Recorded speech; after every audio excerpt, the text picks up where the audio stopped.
Hello educators, welcome back to my channel. My name is Sabrina, the technology teacher. So today we're going to talk about something that is pretty easy to use, and I'm sure most of you all already use it. At the end of the term, at the end of the week, at the end of the day, at the end of each lesson, assessment is something that is very critical to learning. It's a very important part of the educational process. So today we're going to talk about how we use Microsoft Word to format our assessments and how to create tests using Microsoft Word. So let's move on over to our screen to see what's going on. Microsoft Office is accessible to all teachers employed by the Ministry of Education. Most universities have it available to their staff as well. So don't be afraid to ask your school's IT technician to help you download the software. But here's a little way as to how to access the software. So once you have signed into your Ministry of Education account, you can go to the initials right here and you view your account. It will open up another tab.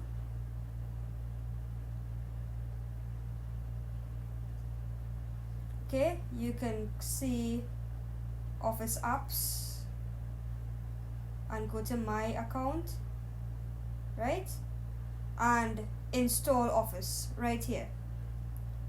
And that is how you install Microsoft Office, which will give you Microsoft Word, Microsoft Access, Microsoft Excel, Microsoft Publisher, and maybe some other apps as well, like Outlook and so on.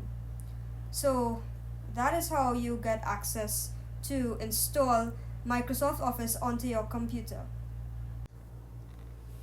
So the first thing you want to do is open up a blank Word document, and you are going to select the choice of font that you want to use. So if you have smaller children, you might want to use like a Comic Sans and a larger font size, so like this. Or if you have bigger children, you can use something like a Times New Roman and a smaller font size, like maybe like a 12 or even a 14 if you wish. Okay, so the first thing that you want to do is put a heading or a title. So you're going to put bold, underline, and we're going to center align it in the paragraph section, center align, and we're going to put a nice title for it, like Standard 5 S Term 1 Test Mathematics. Okay, and we're going to click enter. We're going to take off the bold and underline now, and we're going to left align, and we're going to insert, since this is a mathematics test, I'm going to insert a table, and I'm going to make this a 3-column table with just a few rows. And I'm going to take this double-sided arrow here. So once you've went onto the line, you'll see a double-sided arrow, and you're going to take it all the way to the left, and you take this to the right. So here's what I'm going to put my item number, and here's I'm going to put my question, and I'm going to put my marking scheme here. So to have a nice organized test, you put your 1-mark questions at the top, you put your 2-mark questions, your 3-mark questions, and as you progress, you go with your higher marks last. Okay, so you put your item number 1, 2, 3, and 4. Of course, you can put more rows as you go on. If you want to add on more rows, you can select, go on to your last row, right click and insert, and you can insert rows below as you go along. So let's say we have a question here. Johnny has 4 apples. He gives away half of them. How many apples did he give away? Right? And you give enough space, so you click enter so that you can give enough space for students to do working, and then you give them a space to put their answer as well. So answer, colon, and you click shift and the underline key to give them enough space. Now when you put this answer column here, this answer space here, you want to make sure that all of them are this size. You don't want to have one line longer than the other in a different question. So you can probably like select it, go back to home, next to the word paste you see copy, and you can copy and go on to the next one and paste. So that's that. Okay, when you have your document set up here, you want to go to the top, the extreme top, and double click, and you will see a header top pops up, and this is where you can put your student name. So name, and again you put a space using the shift and underline key, right? And when you put it on the header, however, it will come up on all of the pages, so make sure that you're aware of that. I prefer it to be on all of the pages because I always think that maybe sometimes when you staple all the pages together, one of the staples might get loose and one of the pages might end up falling out. So should in case that happens, you always know where that loose paper came from, or whose paper it is, so you won't have any problems locating that paper, right? So to come out of that now, you can also add page numbers. So you can go to the footer and page number, bottom of page. I typically like to do the middle of the page, so like this, right? And to come out of the header and footer, you double click on the main part of the page there. Okay, so you can type in your questions and put your marks and so on.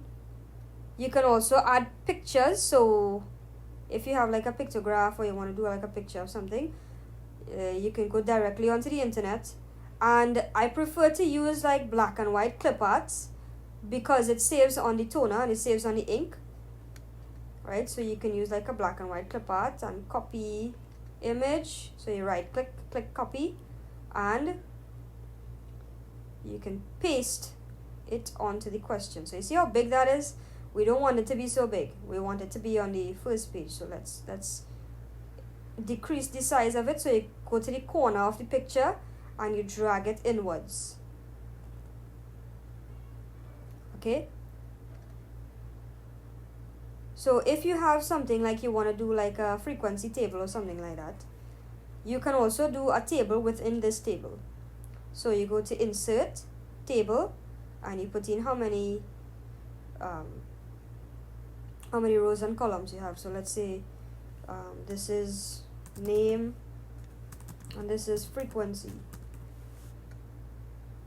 and you can put in your numbers, your names, and so on, and type in your questions when you're done, right? You can also use numbering, like actual numbering, so we'll come to that in a bit. So let's say you want to do like manual numbering. You can do 1 dot close brackets and you click space and it will automatically start a numbering for you. Or let's delete that. You can also go to the paragraph and you see that 1 2 3 there. You click on the downwards arrow and you can select whichever style of numbering you want. If you want to go with this or you want to go with the Roman numerals, you can also do that, right? So let's for now let's do this here. So let's say we want to do like a multiple choice now.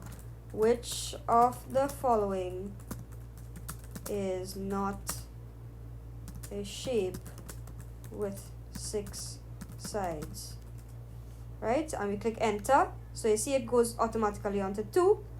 What we can do now to get like more like a multiple choice style, we can do the increase indent on the top here, increase indent, and it will change into a different style of numbering. So it will go like the A B C D E F G format. So let's see, let's give them some options here. Circle, pentagon, hexagon, and triangle. right? And to get out of this special numbering, see, once we click enter, it went to E. To get out of it now, you go on to left indent. So we've gone back to the number 2. Or you can also backspace, and you can even start back your numbering. So you click 2, close brackets, and it will go into your numbering, right? So that's that. If we have like short answer questions now, you have like write a paragraph about your dog, and we want to make sure and write in the mark scheme here. So you open brackets, 5 marks, close brackets, and we go on. We take off that number 3 here by clicking backspace, and you're clicking shift and underline, and you can create as many lines as you need to give them. Right, so very important here. So you see how when I click enter, it turns into one big long line, a thick line, and all of our lines are lost that we just typed in. So don't panic, just click, go to the top here and click undo, and you will get back your lines. Now when you are formatting your test, you want to make sure that you don't move from one question, you don't continue your question onto another page like how it's here. You want to make sure that all of your questions, each one is on a page, on one single page, like so you can carry it onto the other page by clicking enter, or we can save space by increasing the margins of the entire page. So let's go to layout and margins, and let's do a narrow margin. So you see you have a narrower margin and you have same amount of space. You can also increase or decrease the line spacing of your lines or your words. So we go into paragraph, home paragraph, and line spacing is this up and down arrow icon here. Right now it's on 1. We can go 1.15, we can go 1.5, we can go double spacing. So that's one way we can also save on space. We can also, you see it's remove space after each paragraph. You can do that. You can add space after each paragraph as well. So you want to always adjust your questions to save space and to save, this is very important when you want to save space and you want to save ink on your computer. You want to adjust you can adjust the size of your pictures. Just make sure that they are visible. You can even cheat a little bit on the writing. So if this is 12 and you find that there's just one word or one line that is going underneath and you don't want it to go underneath, you can change it from 12 to 11, so that you can save some space there. So you want to make sure that your test looks appealing. The pictures that you choose in your test, for example, if you have little ones and you want to add some pictures to just make it look a little bit more attractive and make the test more appealing to the students, make sure that your pictures are relevant to your test and to your questions. And once you are satisfied, you can click on File, Save As, and you can browse to select which part you want to save your document. And if you want to continue with the format and you want to keep that format and maintain that format, you want to save it as a PDF, right? Because sometimes different Word documents and different Word formats, they kind of misalign the pictures and they misalign tables and so on. So you want to save it as a PDF, and when you are finished and you have finished saving it as a PDF, you need to save it as a Word document. It's very important to keep it as a Word document as well in case of any last minute changes, right? So that's how your test is supposed to look. I don't want to save this one. I want to show you all a different test. that I already created. So this is how a mathematics test would look like. This is one that I already did. It's for a standard 5 class, right? It's kind of like a practice test. So you see all of my answers are here. Pictures are mostly in black and white and so on, and this would have been saved onto my computer, and I've had this for years. So guys, please remember, Microsoft Word has a lot of other different features. We are just looking at it from an educational perspective, and today's video was based on creating assessments alone. There are several other features that you can use Microsoft Word. There are several other purposes that you can use Microsoft Word for. But if you found this video was useful to you, please don't hesitate to give us a like, a thumbs up, and don't forget to subscribe to this channel by hitting the subscribe button. And once you've subscribed to the channel, you can click the bell icon to get regular updates on when we release videos. So until next time guys, take care.